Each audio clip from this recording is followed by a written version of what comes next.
नमस्कार साथियों, स्वागत है आप सभी का।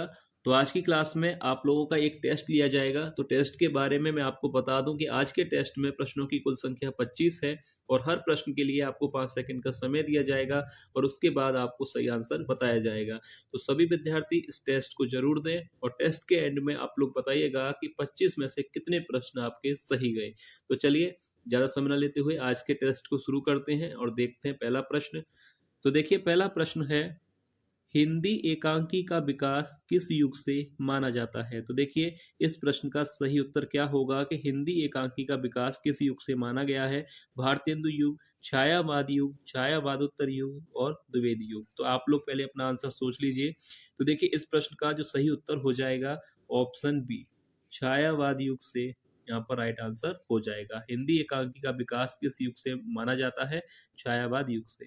अब इसके बाद देखिए अगला प्रश्न देखते हैं।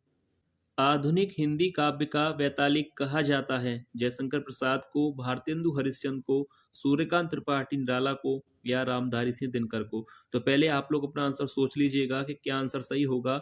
आधुनिक हिंदी काव्य का वैतालिक किसे कहा जाता है। तो देखिए, इस प्रश्न का सही उत्तर हो जाएगा ऑप्शन बी, भारतेंदु हरिश्चंद्र जी को आधुनिक हिंदी काव्य का वैतालिक कहा गया है। तो यहाँ पर राइट आंसर हो जाएगा ऑप्शन बी।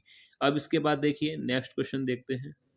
शांति निकेतन में हिंदी अध्यक्ष पद पर थे आचार्य रामचंद्र शुक्ल, हजारी प्रसाद द्विवेदी, भारतेंदु हरिश्चंद्र या बाबू गुलाब राय। तो देखिए, शांति निकेतन में हिंदी अध्यक्ष पद पर कौन थे। तो देखिए, इस प्रश्न का सही उत्तर क्या होगा, पहले आप लोग अपना आंसर देख लीजिएगा।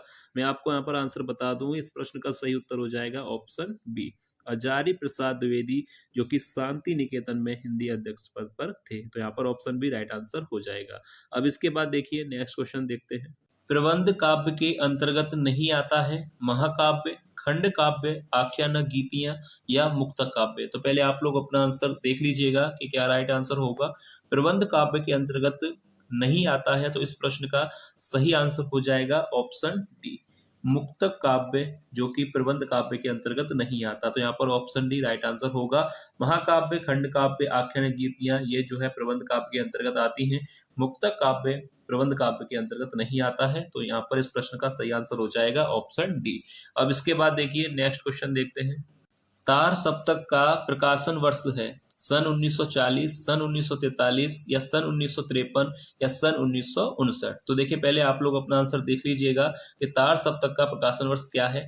देखिए, इस प्रश्न का मैं आपको आंसर बता दूं, ऑप्शन बी यहाँ पर राइट होगा। सन 1943 में तार सप्तक का प्रकाशन वर्ष है। तो यहाँ पर ऑप्शन बी सही हो जाएगा। याद रखिएगा, तार सप्तक का प्रकाशन वर्ष क्या है, 1943। ऑप्शन बी राइट होगा। अब इसके बाद देखिए नेक्स्ट क्वेश्चन देखते हैं। नूतन ब्रह्मचारी किस विधा की रचना है। आपको बताना है कि नूतन ब्रह्मचारी जो रचना है इसकी विधा क्या है। जीवनी है, आलोचना है, उपन्यास है या नाटक है। तो आप लोग पहले अपना आंसर सोच लीजिए। नूतन ब्रह्मचारी किस विधा की रचना है। तो यहाँ पर देखिए, इस प्रश्न का सही उत्तर हो जाएगा ऑप्शन सी, नूतन ब्रह्मचारी जो रचना है इसकी विधा है उपन्यास। और इसके लेखक में आपको मैं बता दूं, याद रखिएगा, नूतन ब्रह्मचारी जो कि उपन्यास है, इस उपन्यास के लेखक हैं बालकृष्ण भट्ट। ठीक है, याद रखिएगा, नूतन ब्रह्मचारी उपन्यास के लेखक हैं बालकृष्ण भट्ट। तो यहाँ पर आप रचनाकार भी याद रखिएगा, बालकृष्ण भट्ट इस रचना के लेखक हैं। अब इसके बाद देखिए नेक्स्ट क्वेश्चन देखते हैं। प्रताप पत्रिका के संपादक हैं महावीर प्रसाद द्विवेदी, मुंशी प्रेमचंद, गणेश शंकर विद्यार्थी या बद्री नारायण चौधरी। तो आपको बताना है कि प्रताप पत्रिका के संपादक कौन है। तो पहले आप अपना आंसर देख लीजिए। अब इसके बाद मैं आपको देखिए इस प्रश्न का सही उत्तर बता दूं। प्रताप पत्रिका के जो संपादक हैं वह हैं गणेश शंकर विद्यार्थी। ऑप्शन सी यहाँ पर राइट आंसर हो जाएगा। और प्रताप पत्रिका आप याद रखिएगा एक साप्ताहिक पत्रिका थी, जो कि इसका प्रकाशन अगर स्थान आपसे पूछा जाए तो कानपुर होगा। ठीक है, याद रखिएगा, प्रताप पत्रिका के संपादक हैं गणेश शंकर विद्यार्थी, कानपुर से यह प्रकाशित होती थी। ठीक है, और यह एक साप्ताहिक पत्रिका थी। ठीक है, ये भी पूछा जाता है कि मासिक पत्रिका थी या दैनिक थी। तो याद रखिएगा, यह एक साप्ताहिक पत्रिका थी, इसका प्रकाशन कानपुर से हुआ था और इसके संपादक गणेश शंकर विद्यार्थी थे। ठीक है, अब इसके बाद देखिए नेक्स्ट क्वेश्चन देखते हैं। पैरों में पंख बांधकर किसकी कृति है। रामवृक्ष बैनीपुरी, डॉक्टर संपूर्णानंद, मोहन राकेश या वासुदेव शरण अग्रवाल। तो देखिए, पैरों में पंख बांधकर रचना को लिखने वाले जो लेखक हैं मैं आपको बता दूं, पैरों में पंख बांधकर जो रचना है इसको लिखा है राम वृक्ष बेनीपुरी ने, यानी पहला ही ऑप्शन यहाँ पर राइट हो जाएगा। ठीक है, याद रखिएगा, पैरों में पंख बांधकर कृति को लिखा है राम वृक्ष बेनीपुरी ने। अब इसके बाद देखिए नेक्स्ट क्वेश्चन देखते हैं।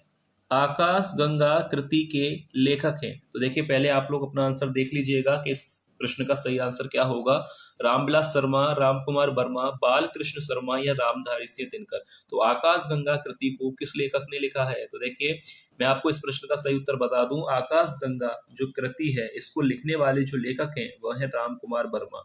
ऑप्शन बी यहाँ पर राइट आंसर हो जाएगा। ठीक है, आकाश गंगा कृति के लेखक कौन है? रामकुमार वर्मा है। अब इसके बाद देखिए नेक्स्ट क्वेश्चन देखते हैं। प्रकृति का सुकुमार कवि कहा गया है? रामधारी सिंह दिनकर को, सुमित्रा नंदन पंत को, महादेवी वर्मा या जयशंकर प्रसाद। तो देखिए यह टेस्ट के साथ साथ आपकी होने वाली जो परीक्षाएं हैं उनके लिए प्रश्न काफी महत्वपूर्ण है। तो देखिए प्रकृति का सुकुमार कवि किसे कहा जाता है? तो आप लोग अपना आंसर सोच लीजिएगा। रामधारी सिंह दिनकर को, सुमित्रा नंदन पंत को, महादेवी जी को या जयशंकर प्रसाद को। तो सरल प्रश्न है, प्रकृति का सुकुमार कवि कहा गया है या कहा जाता है सुमित्रा नंदन पंत जी को। ऑप्शन बी यहाँ पर राइट आंसर हो जाएगा। ठीक है, ध्यान से देख लीजिएगा क्योंकि आपकी परीक्षा के लिए काफी महत्वपूर्ण प्रश्न है। अब इसके बाद देखिए नेक्स्ट क्वेश्चन देखते हैं। एक पतंग अनंत से के रचनाकार हैं? राम नरेश त्रिपाठी, अशोक वाजपेयी, श्रीधर पाठक या भवानी प्रसाद मिश्र। तो देखिए एक पतंग अनंत से, यह जो रचना है इसको लिखने वाले जो लेखक हैं वह कौन है? तो देखिए इस प्रश्न का सही उत्तर हो जाएगा ऑप्शन बी अशोक वाजपेयी। याद रखिएगा, एक पतंग अनंत से इस कृति को, इस रचना को जो लिखने वाले जो लेखक हैं वह है अशोक वाजपेयी की यह रचना है एक पतंग अनंत से। ठीक है, याद रखिए। अब इसके बाद देखिए नेक्स्ट क्वेश्चन देखते हैं। आदिकाल का नाम अपभ्रंश काल दिया है? मिश्र बंधु ने, राहुल सांकृत्यायन ने, महावीर प्रसाद द्विवेदी ने या चंद्रधर शर्मा गुलेरी ने। तो देखिए आदिकाल को अपभ्रंश काल नाम किसने दिया है? तो यहाँ पर राइट आंसर क्या होगा कि आदिकाल का जो नाम है वो अपभ्रंश काल दिया है। तो राइट आंसर हो जाएगा ऑप्शन डी चंद्रधर शर्मा गुलेरी। यहाँ पर ऑप्शन डी राइट हो जाएगा। आदिकाल को अपभ्रंश काल नाम किसने दिया है? गुलेरी जी ने। तो यहाँ पर ऑप्शन डी राइट हो जाएगा। अब इसके बाद नेक्स्ट क्वेश्चन देखते हैं। वीर गाथा काल की विशेषता है?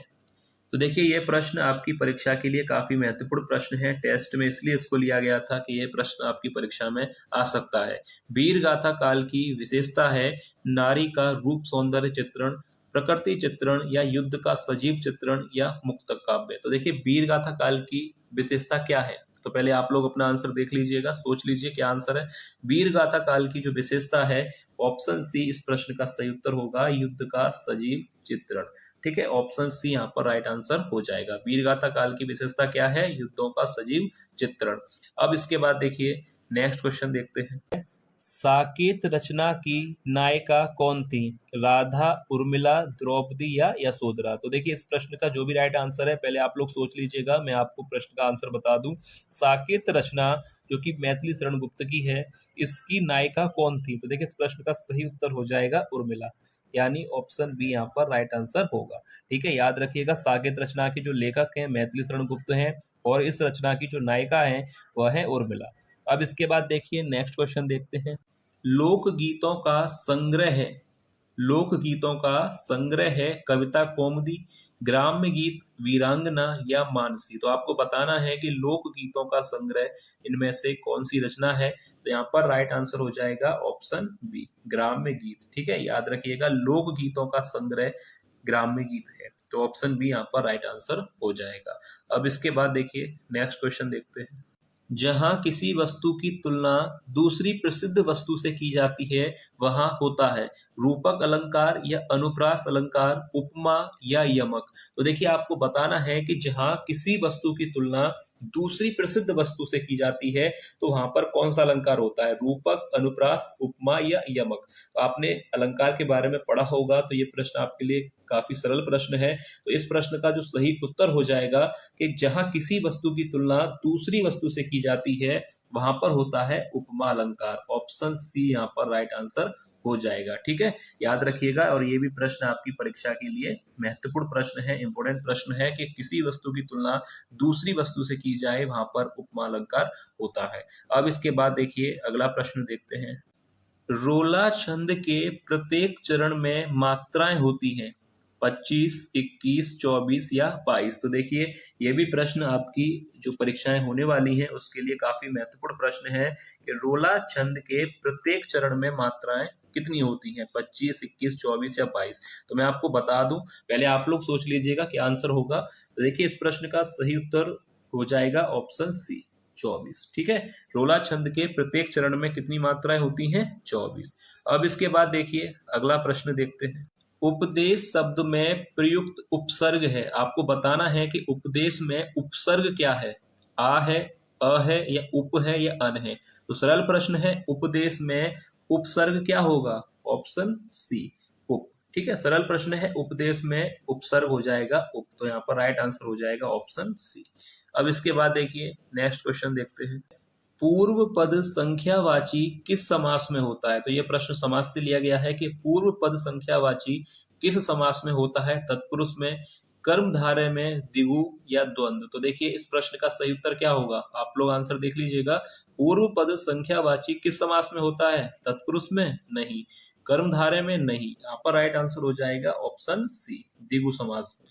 ठीक है, यहाँ पर राइट हो जाएगा द्विगु। पूर्व पद पूछा है यहाँ पर कि पूर्व पद संख्यावाची होता है किस समास में, तो राइट आंसर हो जाएगा द्विगु समास में।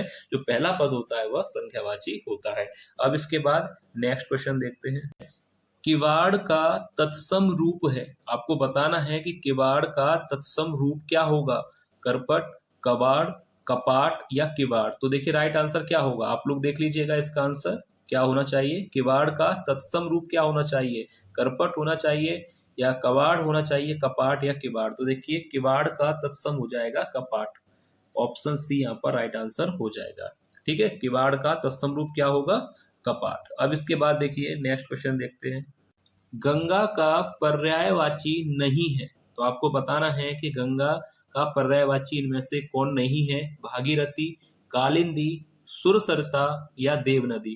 तो देखिए पर्यायवाची की बात की जाए तो गंगा का जो पर्यायवाची होता है भागीरथी भी होता है, सुरसरिता भी होता है और देवनदी।